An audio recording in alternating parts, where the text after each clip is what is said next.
నమస్కారం. భక్తిప్రదం కార్యక్రమానికి స్వాగతం.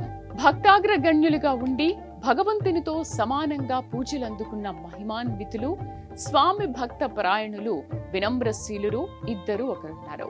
శ్రీరామచంద్రుని నమ్మిన బంటు శివాంశ సంభూతుడు హనుమంతుడు ఒకరు కాగా, రెండోవారు నందీశ్వరుడు.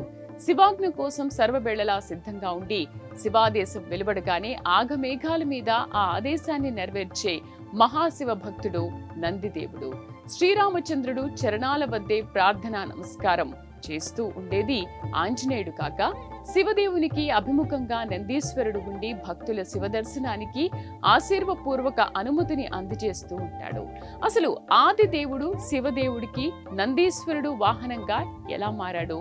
ఆ మహాభక్తాగ్రేసురుడు మహాదేవుడికి అభిముఖంగా ఎందుకుంటాడు? నందీశ్వర ప్రాధాన్యం, నందిదేవుడి దివ్య శక్తి విశేషాలను భవ్య దివ్య రీతిలో శివపురాణం వివరిస్తోంది.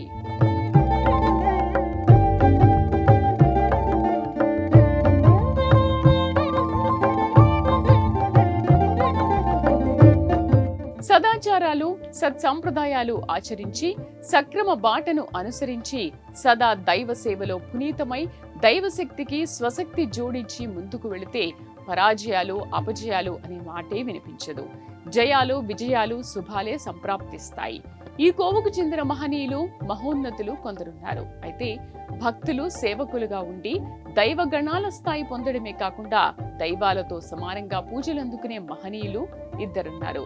ఒకరు సదా శ్రీరామచంద్రుని పదారవింద సేవలో తరించే హనుమంతుడు కాగా, శివాజ్ఞ కోసం సర్వకాల సర్వావస్థల యందు ఎదురు చూస్తూ ఆ ఆజ్ఞ రాగానే పరుగు పరుగున వెళ్లడానికి, భక్త జనులను కాపాడడానికి సర్వదా సంసిద్ధంగా ఉండేది నందీశ్వరుడు.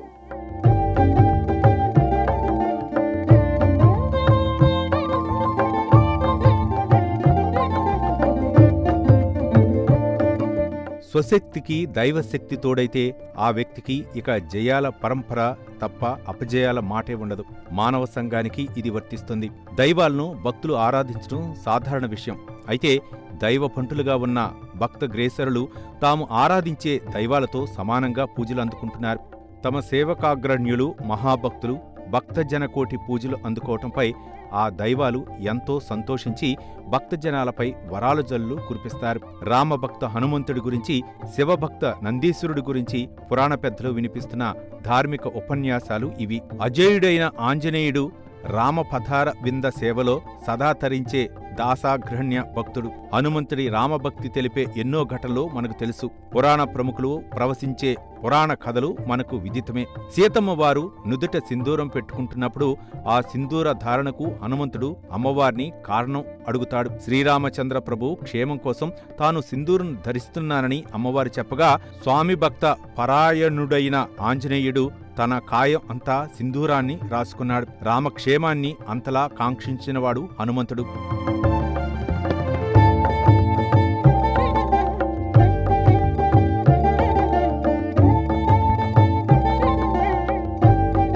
రామాలయం ఉన్న ప్రతి చోట సీతారామ లక్ష్మణులతో పాటు ఆంజనేయుడు దర్శనమిస్తాడు. రామాలయాలే కాక విడిగా హనుమంతుని ఆలయాలు ఉంటాయి. ఆలయాలే కాదు, ప్రతి ఊర్లో భారీ హనుమాన్ విగ్రహాలు దర్శనమిస్తాయి. 4 రోడ్ల కూడలి కనిపిస్తే చాలు, ఆ పరిసరాల్లో ఆంజనేయస్వామి విగ్రహం తప్పక ఉంటుంది. భక్తులు హనుమంతుని ఎంతగా ఆరాధిస్తే అంతగా రామదేవుడు సంతోషిస్తాడు. సీతారాములను ఆరాధిస్తే చాలు, హనుమంతుడు పొంగిపోతాడు. ఇది రామాంజనేయ పవిత్ర అనుబంధం. శివాంశ సంభూతుడైన హనుమంతుడు రామభక్త గ్రగణ్యుడిగా తరిస్తుండగా, నందీశ్వరుడు శివుని వాహనంగా మహాశివభక్తుడుగా పేరొందాడు. శివుని వాహనంగా శివగణాలకు అధిపతిగా కైలాసవాస రక్షకుడుగా నందీశ్వరుడు అపర కీర్తి పొందాడు.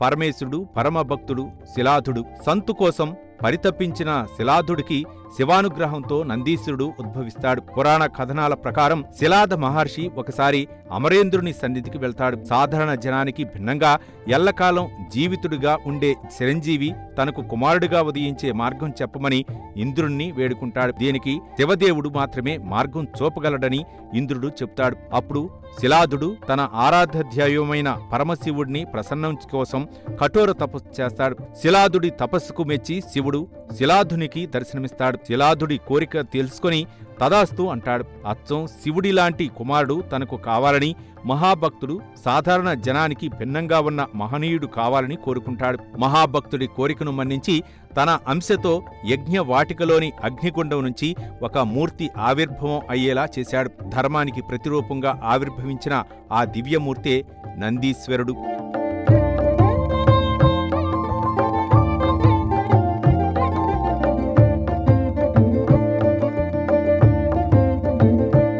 నందీశ్వరుడి భక్తి పరాయణతకు సంతసించిన శివదేవుడు ఎళ్లవేళలా నా చెంతలోనే ఉండాలనే నీ మనోవాంఛ నెరవేరుగాక అని నందీశ్వరుని దీవిస్తాడు. అప్పట్నుంచి నందీశ్వరుడు శివుని సన్నిధిలోనే ఉంటున్నాడు. నందీశ్వరుడు అధివృషభ దేవుడు. వృషభ రూప నందీశ్వరుడు శివక్షేత్రాల్లో శివునికి అభిముఖంగా ఉంటాడు. శివాలయంలో శివలింగ దర్శనం చేసేటప్పుడు నందీశ్వరుడి పక్కనుంచి వెళ్లటం కానీ, నందికి శివుడికి మధ్యలో వెళ్లటం కానీ చేయరాదు. నందీశ్వరుడి శృంగముల మధ్య నుంచి శివలింగ దర్శనం చేయాలి. నందీశ్వరుడు జీవుడికి సంకేతం, శివుడు బ్రహ్మమునకు సంకేతం. జీవబ్రహ్మల మధ్య భేదము చూపరాదు. శివుడికి నందికి మధ్యలోకి వెళ్లటం కానీ, నందిని దర్శించకుండా శివదర్శనం చేయడం గాని తగదని పురాణ పెద్దలు చెబుతున్నారు. నందీశ్వరుడు దినదిన ప్రవర్ధమానంగా పెరుగుతుండగా ఒకసారి ఇద్దరు మునులు శిలాద మహర్షి ఆశ్రయానికి వచ్చారు. తండ్రి ఆదేశం మేరకు నందీశ్వరుడు వారికి బాగా సేవ చేశాడు. అప్పుడు తన కుమారుణ్ణి దీర్ఘాయుషుగా ఉండమని ఆశీర్వాదం ఇవ్వమని శిలాదుడు కోరాడు. అయితే ఆ ఇద్దరు మునులు అలా దీవించడానికి నిరాకరించారు. ఎందుకంటే నంది అల్పాయుష్యుడని చెప్పారు. శిలాదుడు మహర్షి తన కొడుకు అల్పాయుష్యుడు అని తెలిసి బాధపడ్డాడు. అప్పుడు నంది తన తండ్రితో శివుడి వరంతో జన్మించిన తనను ఆయన మాత్రమే రక్షిస్తాడు అని చెప్పాడు. దీని తరువాత శివుడు అనుగ్రహం కోసం నంది తపస్సు చేయటం మొదలుపెట్టాడు. నందీశ్వరుడు తపస్సుకు సంతోషించిన శివుడు ప్రత్యక్షమై అతన్ని తన వాహనంగా చేసుకున్నాడు. శైవ క్షేత్రంలో అడుగు పెట్టగానే ఏం చేస్తాం? ప్రప్రథమంగా నందీశ్వరుని చెంతకు వెళ్లి చెవిలో రహస్యంగా చెబుతాం. ఏం చెబుతాం? శివస్వామి దర్శనానికి అనుమతి ఇవ్వమని. శివనామం వినగానే ఉప్పొంగిపోయి తన ఆశీర్వాదాలు భక్తులకు అందజేసి శివ దర్శనానికి అనుమతిస్తాడు.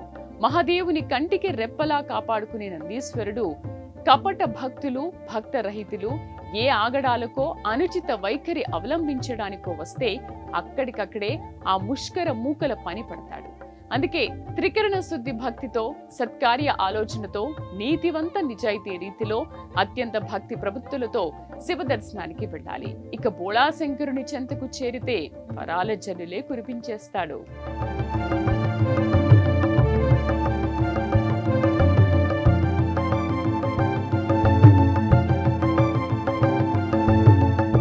శివాలయంలో ప్రవేశించగానే కొన్ని నియమాలు పాటించాల్సి ఉంటుంది. తొలుత దర్శనం చేసుకోవాలి.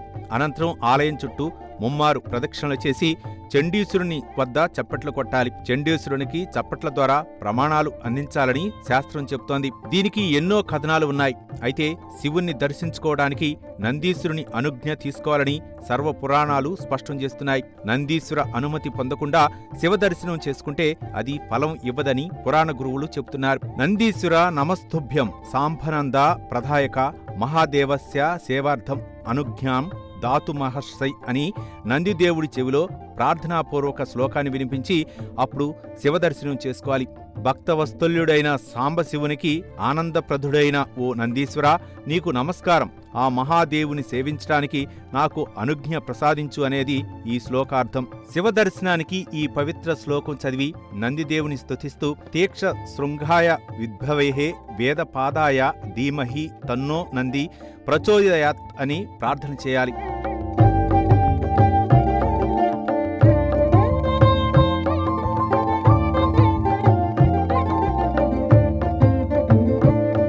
శివజ్ఞ కోసం సర్వకాల సర్వవర్ధలయందు ఎదురుచూపులు చూసే నందిదేవుడు అటు శివసేవలోనూ తరిస్తూ ఉంటాడు. ఇటు భక్తులను శివదేవుని దర్శనం చేయించడానికి సిద్ధంగా ఉంటాడు. తన ఆశీస్సులు అందజేయడంలో ముందుంటాడు. స్వామి భక్త పరాయణుడిగా దేవదేవుని వాహనంగా నందిదేవుడు అనుక్షణం సేవలు అందిస్తుంటాడు. అందుకే నంది చెవులో భక్తులు కోరిక చెప్తే అది నేరుగా శివునికి చేరుతుందని నమ్ముతారు. శివుడికి నంది అంటే అమిత ఇష్టం. భక్త సులభుడైన శివదేవుడు భక్తగ్రేసరుడైన నంది చెప్పినదంతా వింటాడని, అందుకే నందిదేవుడి ద్వారా భక్తులు తమ కోరికలు శివదేవునికి తెలియపరుస్తారు. భక్తులు తమ కోరికను నంది చెవిలో చెప్తే వాటిని ఖచ్చితంగా నెరవేరుస్తానని శివుడు నందికి వరం ఇచ్చాడని పురాణ కథనాలు చెబుతున్నాయి. అధిక సమయం ధ్యానముద్రలో ఉండే శివదేవుని కంటికి రెప్పలా చూసుకునే నందీశ్వరుడు ఆ దేవదేవుని ధ్యానానికి భంగం కలగకుండా చూసుకుంటాడు.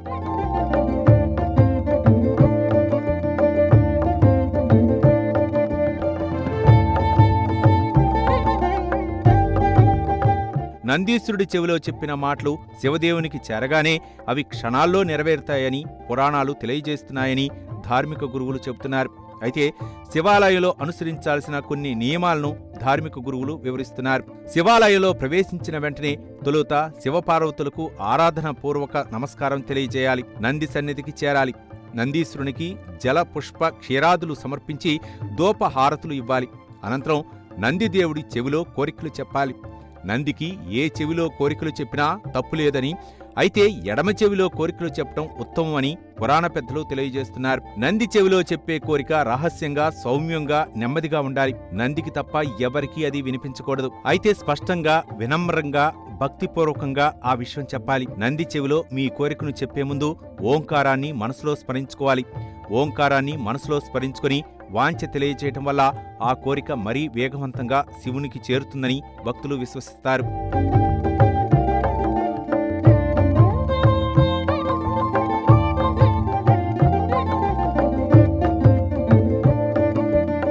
దైవాలయంలో దైవ సన్నిధిలో ఎవరికైనా హాని కలిగించే రీతిలో ప్రవర్తించకూడదు. నంది చెవిలో ఆ తరహా తప్పుడు కోరికలు కోరకూడదు. అత్యాశతో గాని అనుచితంగా గాని కోరికలు విన్నవిస్తే భగవత్ అనుగ్రహానికి బదులు ఆగ్రహానికి గురైతే సర్వ కష్టాలు సంప్రాప్తిస్తాయి. అందుకే సర్వమానవ శ్రేయస్సు కాంక్షిస్తే అందరి మంచి కోరుకుంటూ అందరికీ జరిగే ఆ మంచి తనకు జరగాలని నిస్వార్థ కోరికలు కోరుకోవాలని పురాణ ప్రముఖులు చెబుతున్నారు. ఏదైనా కోరిక కోరుకున్నా తన విజ్ఞప్తిని మన్నించమని, అపరాధం అయితే క్షమించమని దైవాలను వేడుకోవాలి. కారణ జన్ముడు, దైవాగ్రగణ్యుడైన మహాదేవుని మహాభక్తుడు, ఆ శివదేవుని సేవకుడు, సత్సంతానం కోసం పరమశివుని గురించి తపస్సు చేసి శివదేవుని మెప్పించి వరాలు పొందిన శిలాదుడికి మహద్భాగ్యంగా లభించిన మహనీయుడు నందీశ్వరుడు. శిలాదుడు హోమం చేస్తుండగా హోమగుండం నుంచి ఉద్భవించిన శివాంశ సంభూతుడు, మహాశివ భక్తుడు నందీశ్వరుడు. ఆ నందీశ్వర గాథ పఠించినా, విన్నా, లిఖించినా, ఏం చేసినా అపార పుణ్యఫలాలు వరద ప్రవాహంలా వచ్చి ఒడిలో పడతాయి.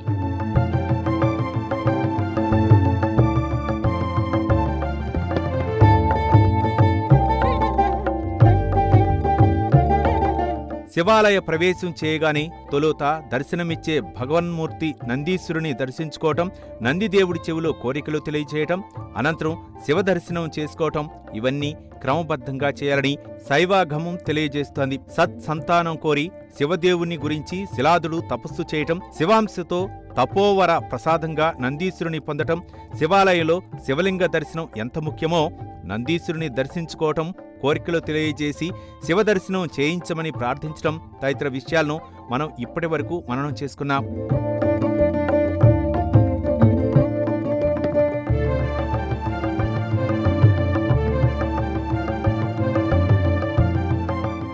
ఆలయంలో అడుగు పెట్టగానే నందీశ్వరుని కంటే ముందు ధ్వజస్తంభం దర్శనమిస్తుంది.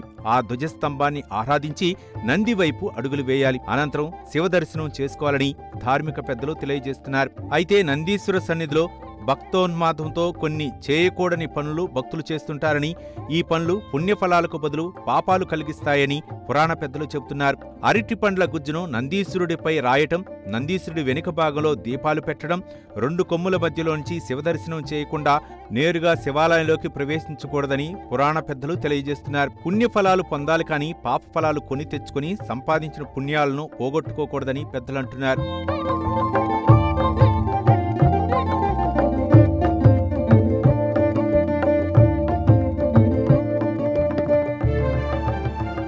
ఏపీలోని నంది మండలం ప్రాంతంలో నవనందులుగా నందీశ్వరుడు తపస్సు చేశాడని పురాణాలు తెలియజేస్తున్నాయి. అవే ప్రథమనంది, నాగనంది, శివనంది, కృష్ణ, విష్ణునంది, మహానంది, గరుడనంది, గణేశనంది, సోమనంది, భానునంది అని తెలియజేస్తున్నారు. నంది తపస్సు చేసిన ప్రతి చోట ఒక శివలింగం ఉంటుందని, అదే నంది విద్య అని చెబుతున్నారు. నందీశ్వరుడు స్వామివారి అనుగ్రహం ఎంతలా పొందాడో ప్రత్యేకించి చెప్పాల్సిన పనిలేదు.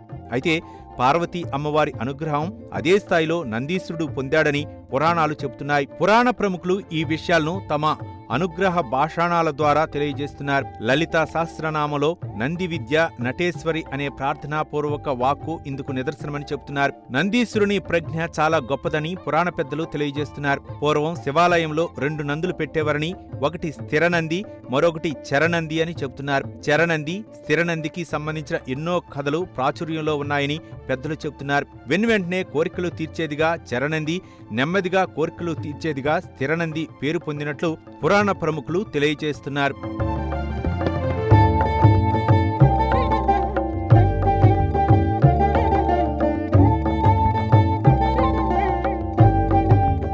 కైలాసాన్ని కంటికి రెప్పలా కాపాడే నందిదేవుడు భూలోక కైలాసవాసాలైన శివక్షేత్రాల్లో పరమేశ్వర శివలింగాలకు అభిముఖంగా ఉంటాడు. శివాలయాల్లో ఒక కాలు ముందుకు పెట్టి ఉండే నంది విగ్రహాన్ని మనం చూస్తుంటాం. దీని అర్థాన్ని సర్వపురాణాలు వివరిస్తున్నాయి. శివదేవుడు ఆజ్ఞ అనుజ్ఞ కోసం సదా సర్వదా నందీశ్వరుడు ఎదురుచూపులు చూస్తూ ఉంటాడని, శివాజ్ఞ అయ్యిందంటే నందీశ్వరుడు ఆగమేఘాల మీద మేఘాల్లో తేలియాడుతూ ఆ పవిత్ర కార్యాన్ని పూర్తి చేస్తాడని పురాణాలు వెల్లడిస్తున్నాయి.